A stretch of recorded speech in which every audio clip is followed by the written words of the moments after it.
Shalom Bapak Ibu, saudara-saudari yang terkasih dimanapun berada. Damai sejahtera buat kita semua dari Tuhan kita Yesus Kristus. Seperti biasanya setiap hari kita merayakan pesta orang kudus. Nah, hari ini hari Minggu, tepatnya tanggal 6 Februari tahun 2022, kita merayakan salah satu santo, yaitu Santo Alfonsus Maria Fusco. Saya akan menceritakan perjalanan singkat tentang Santo Alfonsus Maria Fusco ini.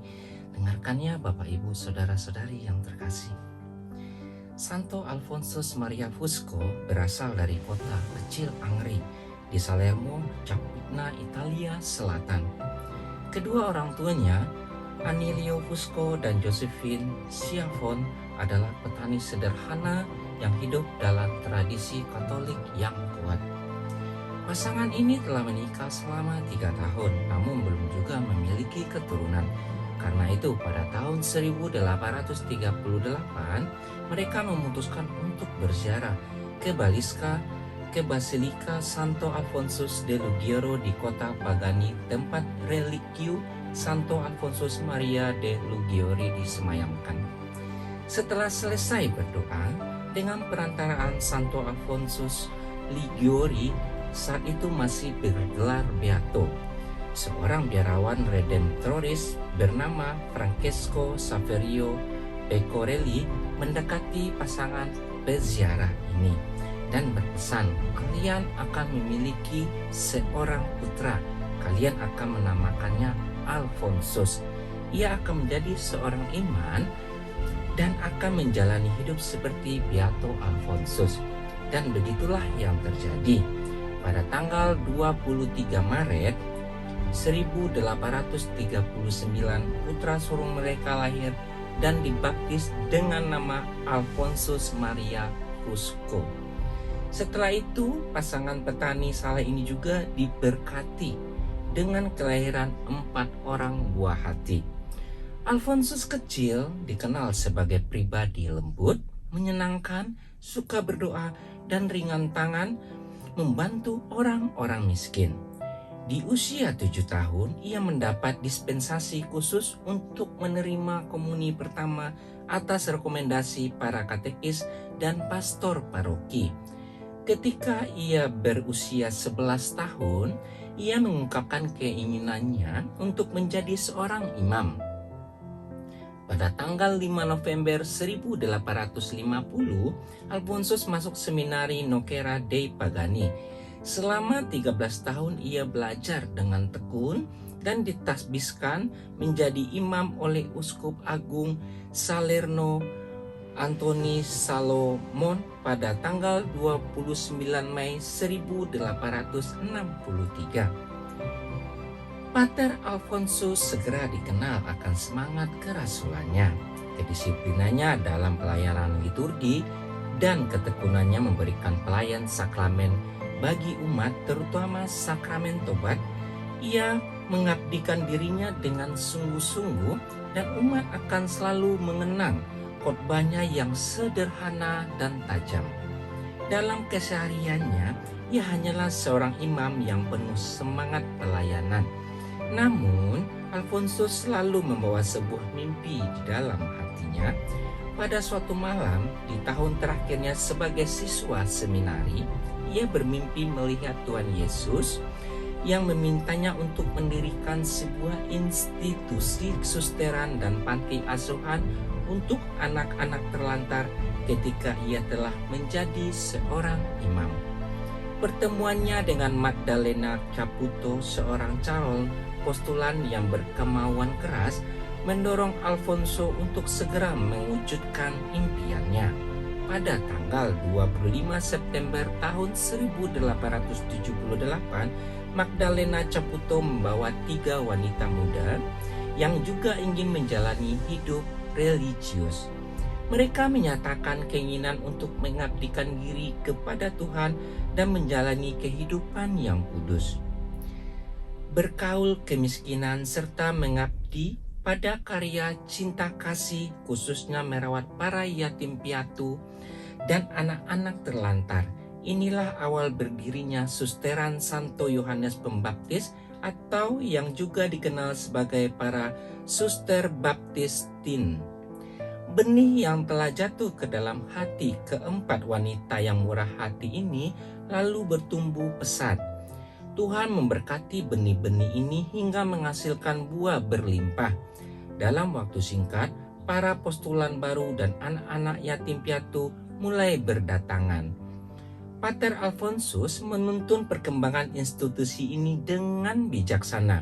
Dia menunjukkan kelembutan bagai seorang ayah bagi semua penghuni biara dan panti asuhan, khususnya bagi para yatim piatu.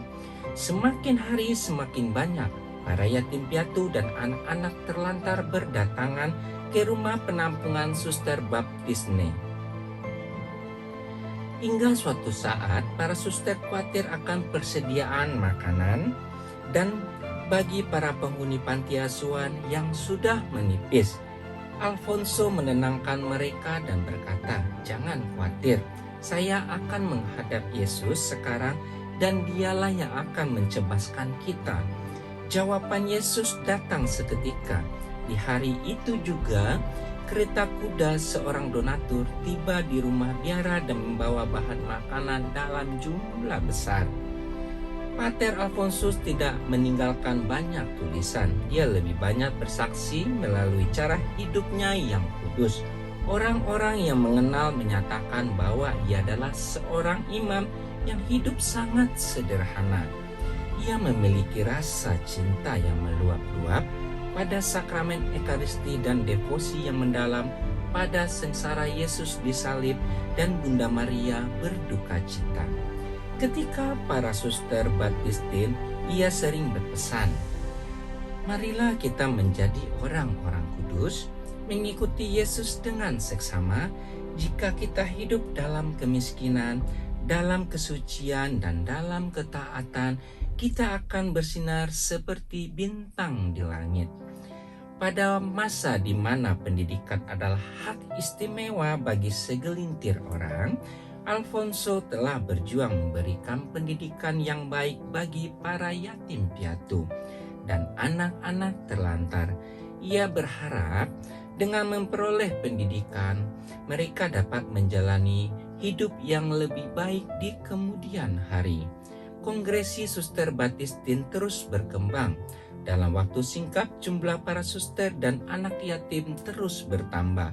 Hal ini mendesak Pater Alfons untuk membuka beberapa biara dan panti asuhan baru.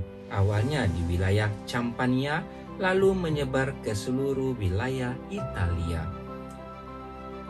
Pada malam hari, tanggal 5 Februari tahun 1910, Pater Alfons jatuh sakit.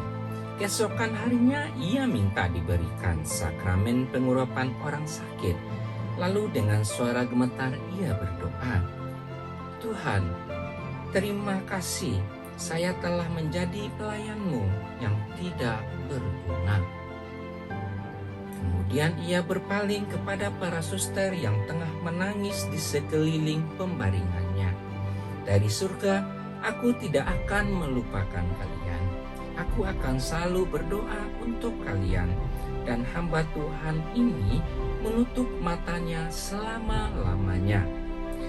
Berita kematiannya menyebar dengan cepat. Umat mengabarkan berita kematiannya dengan berseru, "Bapa kaum miskin itu telah meninggal. Orang kudus itu telah meninggal." Hidupnya sebagai saksi Kristus telah menjadi inspirasi dan anugerah terutama bagi kaum miskin dan suster-suster baptistin yang kini telah menyebar dan berkarya di 4 benua. Pada tanggal 7 Oktober tahun 2001, Alfonsus dibeatifikasi oleh Paus Yohanes Paulus II. Dalam misa beatifikasinya, Paus menyatakan bahwa Beato Alfonsus Maria Fusco adalah